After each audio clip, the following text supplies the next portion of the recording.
Hi, artist. Hey. So we have artist here today, guys. She's going to start me off with my um, new podcast. I've been asking her some questions. Um, this is artist Johnson, my wife. So first question. Tell us a little bit about your. You gave us a little bit about yourself, so now tell us a little bit about your family. Um, my family, like I said, I grew up in a two-parent household with a mom and a father and um, a sister and a brother. Mm-hmm. I'm the baby of the family. Okay. Me and my sister are 12 years apart. Me and my brother are 6 years apart. So I guess growing up in that household, things that they kind of had to deal with because of the time zones of when they were born, I didn't have to deal with because by the time I got to that teenage years, wasn't too many whoopings still being given out by my parents or the quite discipline that maybe my siblings had from that. So it was really different from their stories and my story of growing up in that household. So tell us a little bit about your family. So it was my dad, mom, sister, and brother. So you're raised in two-parent household, two siblings, and you're the baby of all of the three. Yes, I'm the baby. Okay. Do you have any living grandmothers, grandfathers? No, everyone is deceased. On both sides? Including my parents, yes. Okay. Did you have any, have you ever got a chance to spend time with your grandparents?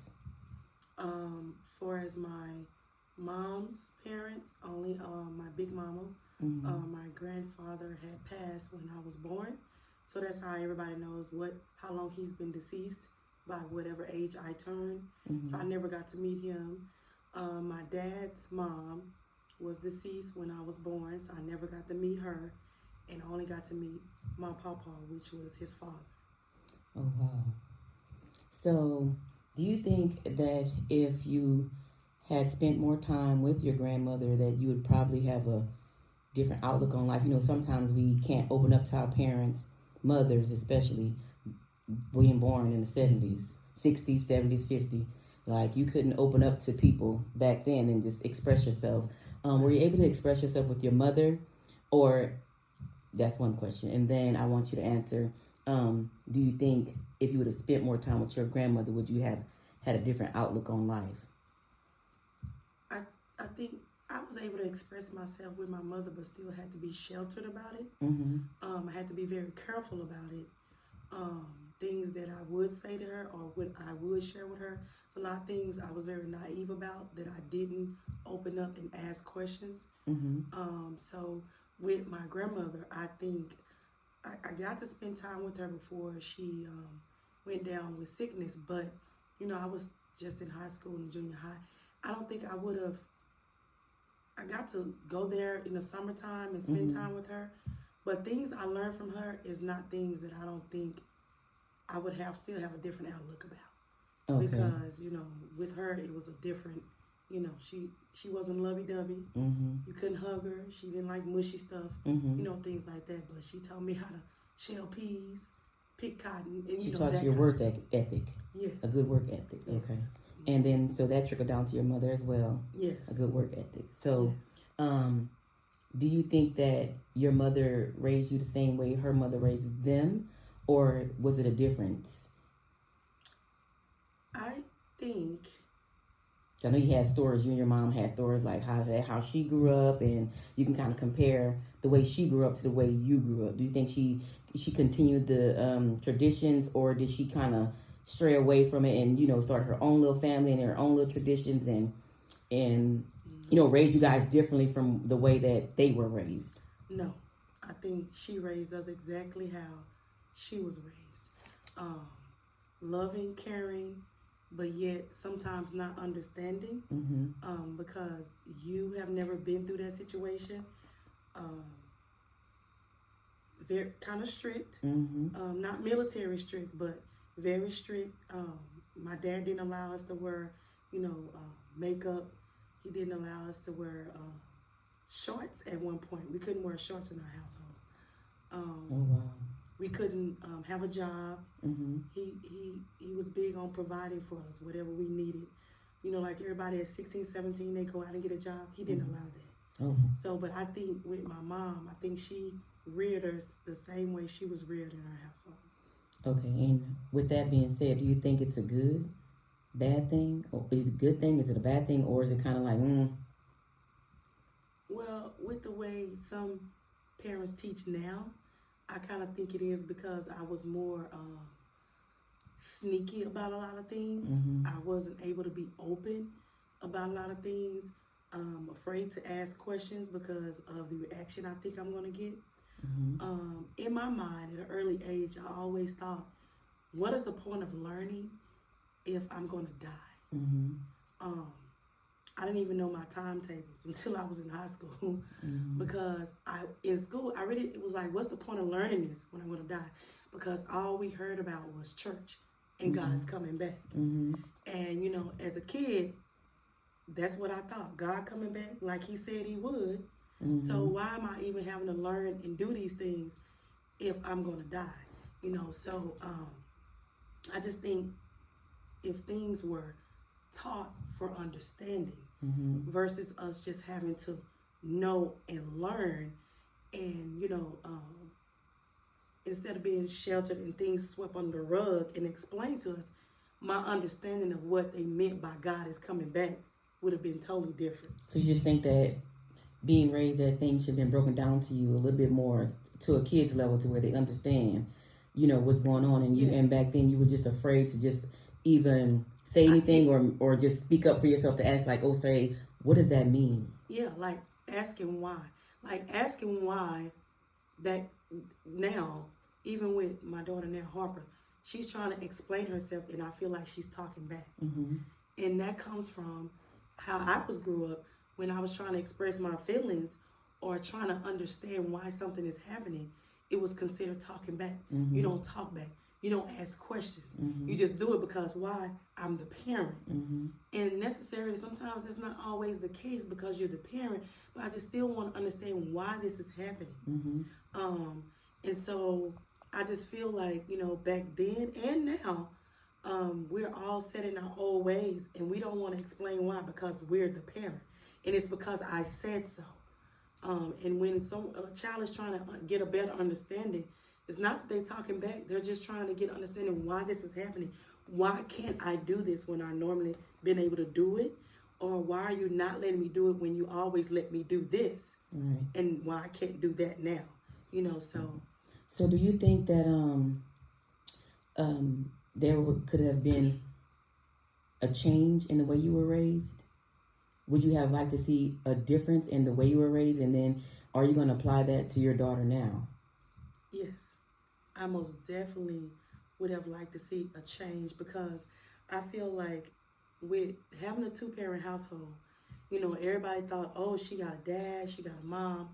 But, yeah, I had a dad, but was he there? Mm-hmm. Like, he was physically there, but mentally, emotionally, he wasn't there. He wasn't there. His body was there. Yes. His tone was there. You understood that he meant business when he would say things. I was scared of him. Right. Not because he whooped me all the time or that he was an abusive father or anything like that. He was not. It was just his deliverance when he was talking and you knew he didn't play. Yeah, that's because back in the day, we were raised to respect, be seen, and not heard. So you be seen and you're not heard. You sit there, be quiet. You don't sit around adults when they have an adult conversation. When I would go to my cousin in the house and I was the youngest cousin there, I couldn't be outside playing with them.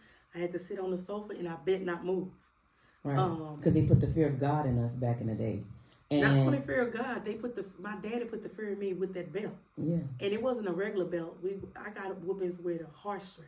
My daddy used to race horses and he would whoop us with a horse strap that you whoop the animal with. Mm-hmm. And so it would take a lot. We would have to do a lot for my mama to go to my daddy and say something, and then he would whoop us for everything. And when I say whoop, where sometimes I'm bleeding, sometimes my mom would have to say, okay, sweetheart, that's enough. You know, and so that's when I say the fear of him. And you know, like I say, he was there, but he was a person. He was always working, and he did what he wanted to do. Dealing with the cows, I felt like my father loved his animals more than he loved me, because some things were promised to me, but they never was, you know, brought about. But yet, I see that he would spend top dollar on feed for his cows. You know. So it was like you had a 2-parent household, but still in a single-parent household. Yeah, my mom was my rock. My she was mom active. was there for everything. She was active. Yes. Okay. She was very active. Well, that's good. So it was still almost like, you know, yeah, I have 2 parents, but and yeah, to get bullied for it, it was like you have bullied. No clue. That's because we are a product of our environment, and people don't teach kids to actually go to school to learn. We teach them to respond, and sometimes kids are acting out because there are things going on at home. Yes. And we are too afraid as children when we were kids to even say anything, because CPS books start coming and there's a whole line of things that'll happen if you go to school and open your mouth. So it's like a lot of kids these days suffer in silence because we are afraid to talk to our speak parents. up. Yeah.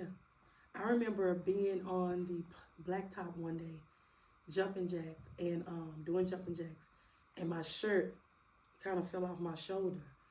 And I have a birthmark here that's green. And when I was younger, it was really green. It looked like a bruise. And I remember them calling me to the office, asking me about the bruise, and I was telling them it was my birthmark. But they didn't believe me. So they called CPS on my mama because they thought I was trying to cover up from being beaten. Because my skin tone is so bright, it looked like a bruise. So you're right. Kids don't say things because they're afraid that they're going to get their parents in trouble. And luckily, the paperwork from birth showed that I had this birthmark, which the doctor's saying eventually it'll fade away, but it never did. So you're right. We don't say things, and then we don't say a lot of things because of how we know our parents going to react, because we hear them talking on the phones to their friends and their siblings and how they feel about what somebody else's kid did, and if my child did that, how I would discipline them, you know. Because a lot of times I heard my parents talking on the phone to her siblings about me, about thinking what she felt she knew. She thought I was boy crazy, but in reality, I was girl crazy. Yeah, I had boys that come around the house that she felt was my boyfriend, but they was just like a cover-up.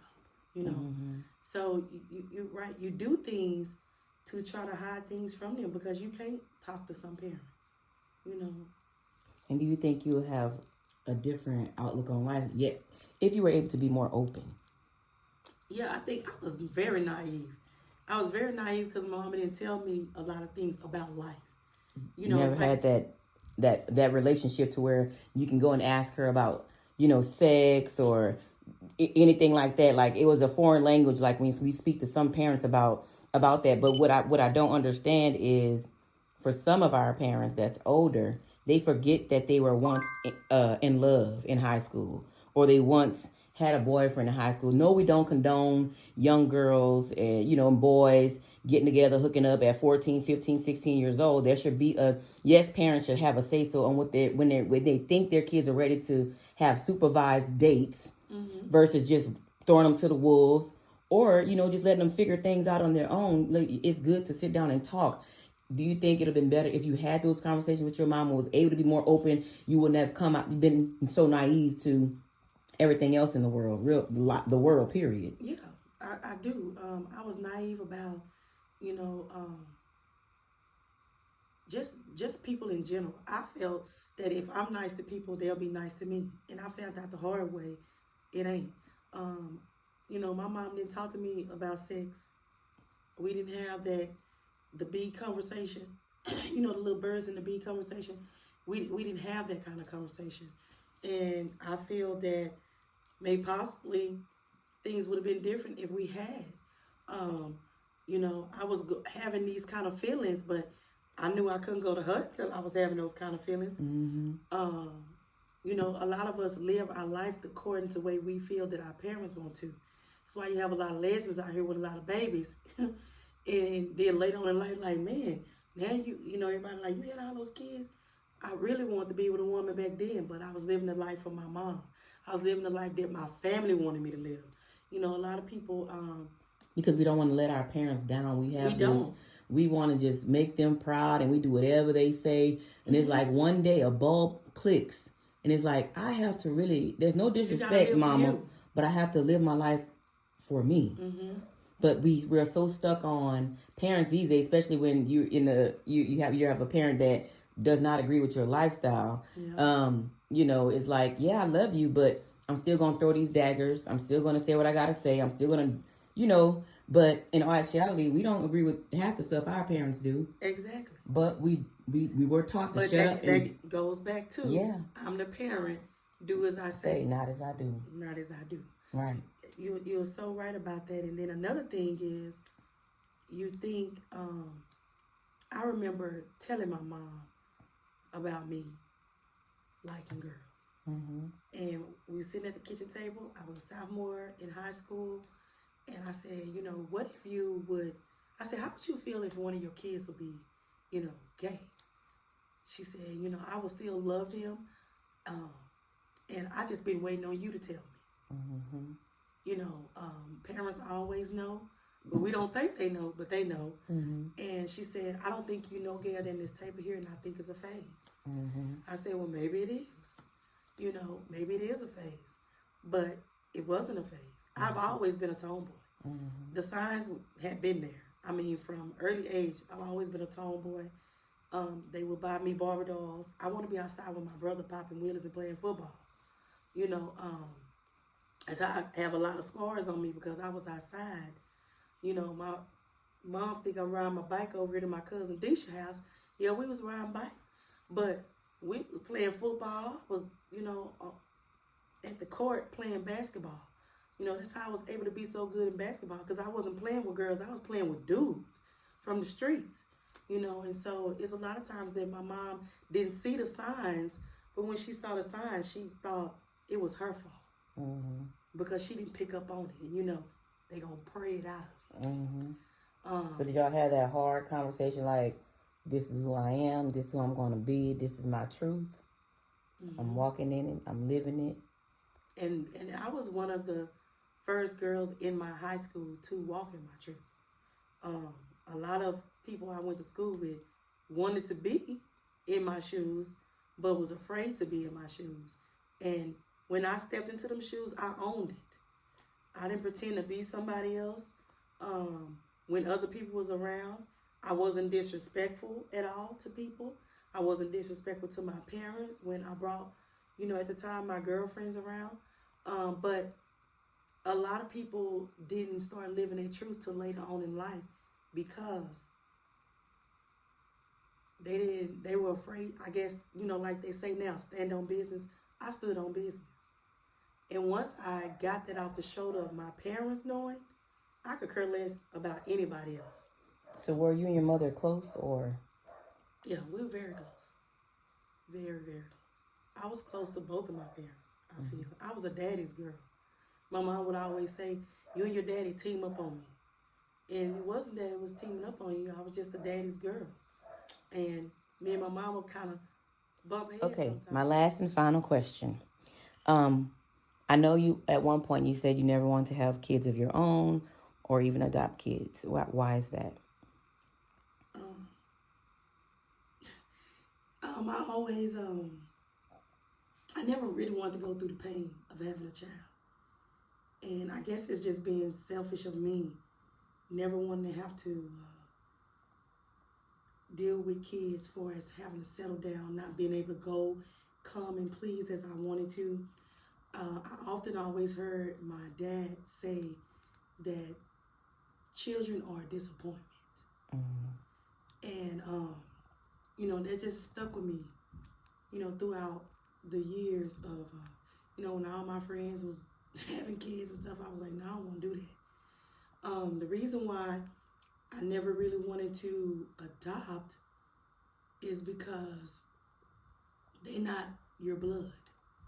and how they act, they're not going to act the way you act, or, you know, it's going to be different. Kind of seeing how my brother was with my parents sometimes made me feel like they would be very unappreciative of them, you know, feeling like they're being treated different because you are not their biological parent. Mm-hmm. So I really just never wanted to have kids because my dad always said there was a disappointment and kids was too much. And I just wanted to be basically come and go as I please, and I didn't want to have to deal with that pain of having one. Mm-hmm. You know, one thing I don't like is pain. You know, I don't even like to get bit by a mosquito. So, but that's things that stuck out to me as a child. That now I want to deal with the pain, and hearing my dad always say, you know, having children are disappointment. You know, so. Okay, well, I just want to say thank you for letting me interview today. Of course, anytime. Free 99. Okay, well, tell the people if they ever want to hit you up or see how you're doing and how you're progressing in life and with the next thing you have going on, the next big thing like your business endeavors, how would they reach you? So you can always reach me on Facebook at Evette Johnson or Vet Lee. Most definitely Be Different Too on Instagram, the 2 sign. And that's also on TikTok as well as Be Different Too. So my next business endeavor is I really want to start a transportation business. So that's kind of what I'm working on next and bringing back my bag collection. So. Yep, well, we think you can do it, and we thank you for stopping by. Peace.